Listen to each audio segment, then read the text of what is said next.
Hello, poor people. How are you today? Very quickly, I'm going to explain how to deal with negative people.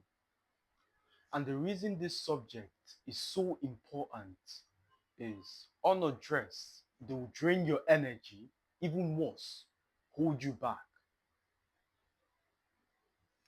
The first thing you need to understand about negativity is it originates from envy.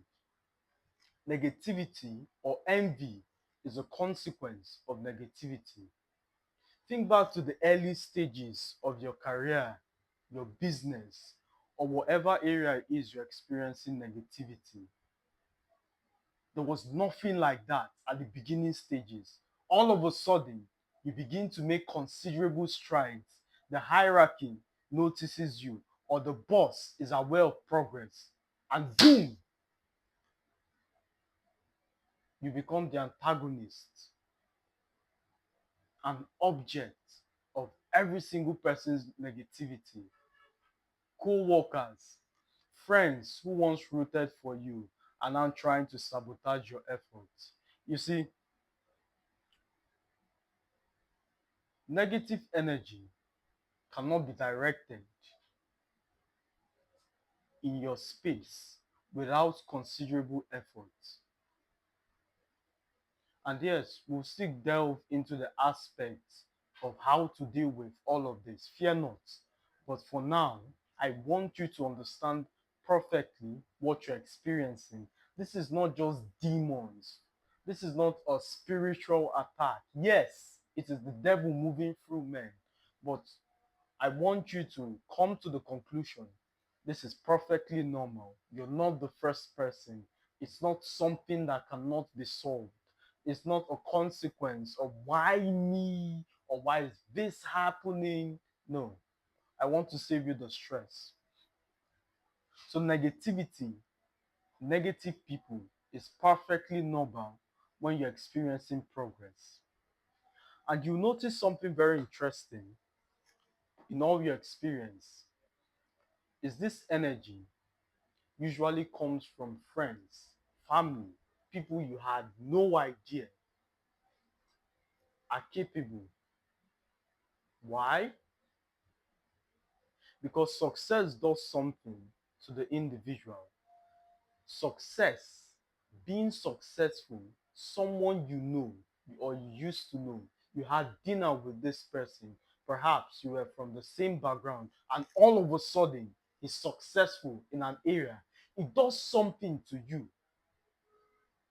It shatters all your excuses. It broadens your horizon. Unfortunately, for the average bourgeoisie, instead of using this as motivation, we came from the same place, we went to the same school, we had meal at the same place, we attended the same church, perhaps we slept on the same bed. If it's possible for you, it's possible for me. Instead, they try and sabotage your efforts to reduce you back to the mean. So the problem is not you. The problem is your ambition. Your ambition threatens your comfort. And like I said, we will get to how to deal with these negative people. But I need you to understand why you're experiencing difficulty.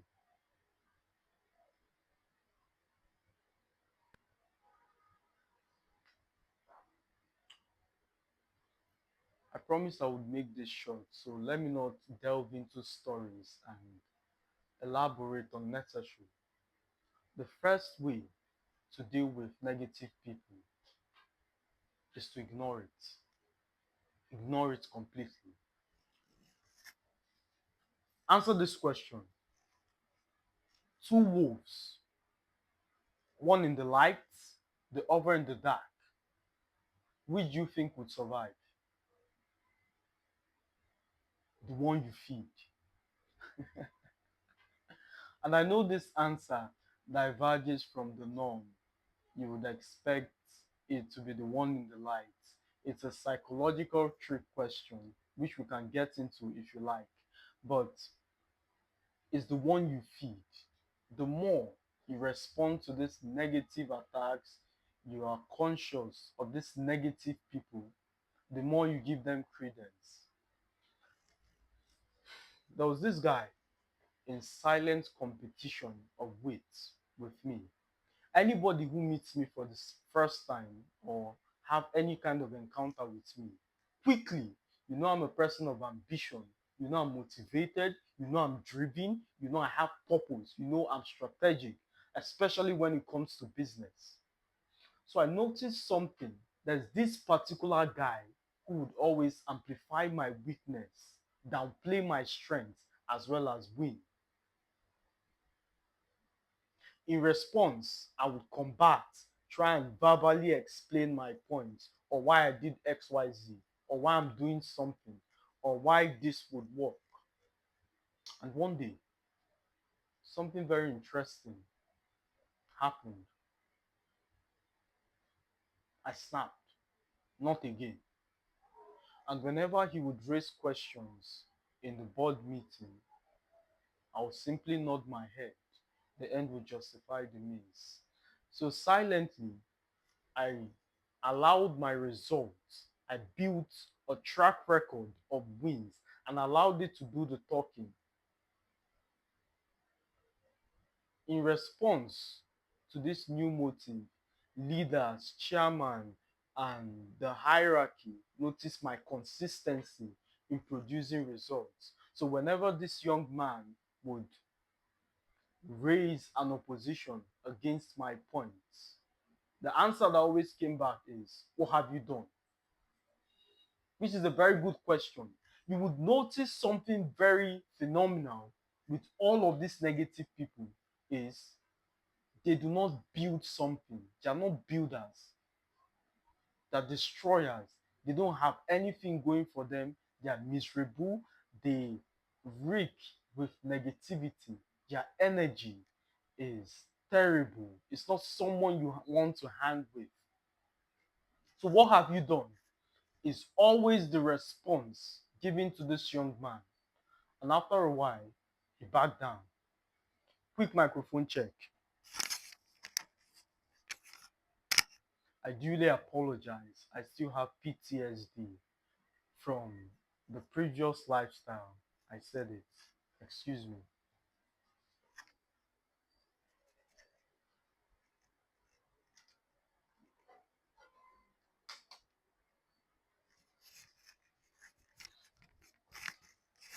My apologies for the unprofessionalism.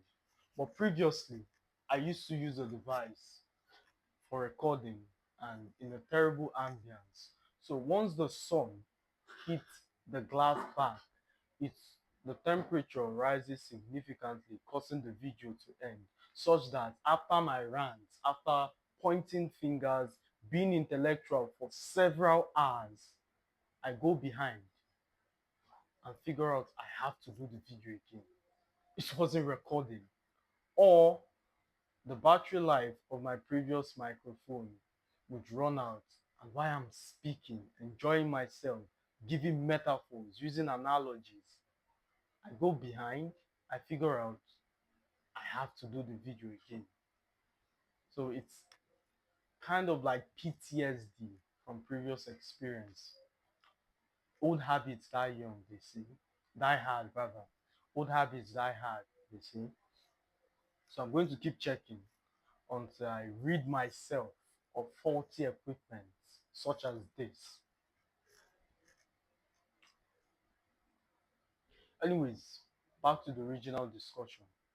The best thing you can do for these negative individuals is to ignore them completely. Ignore them completely.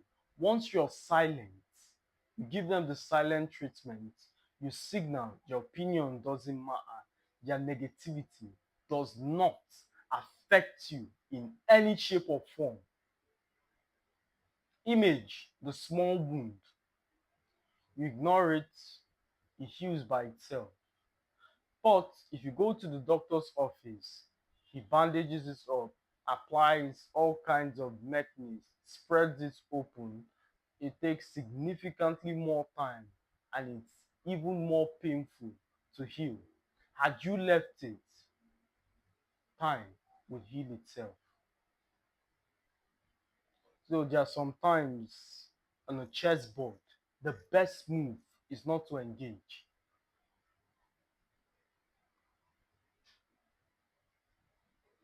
So that's the first one.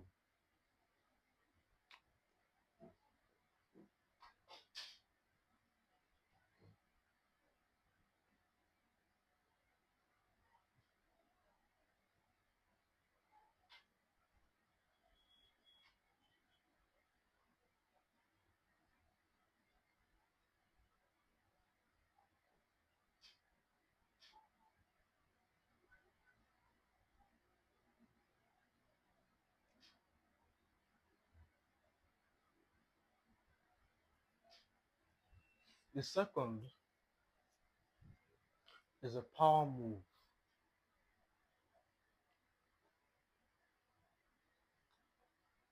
Stop reacting. Stop reacting.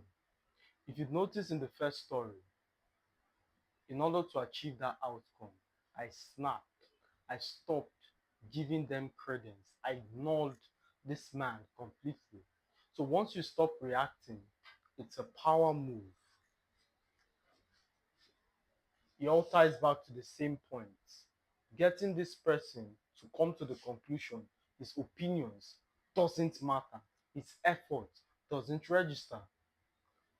Understand, as Dewey, one of America's profound philosophers, said, the deepest craving in human nature is to be loved. And those are deliberate choice of words. Craving. The deepest craving is to be loved. So what these negative individuals seek is attention. When they cause mayhem and they destroy your life, it's like a healing balm. It consoles them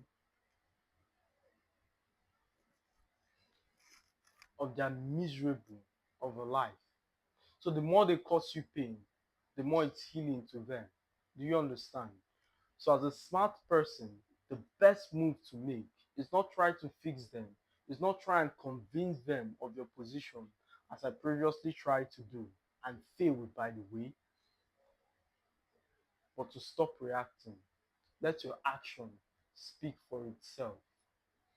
Sometimes it's difficult because this individual are your family members, are your brothers. There are people you have to stay under the same roof with. So ignorance, particularly, is a very difficult option because it comes with a lot of consequence.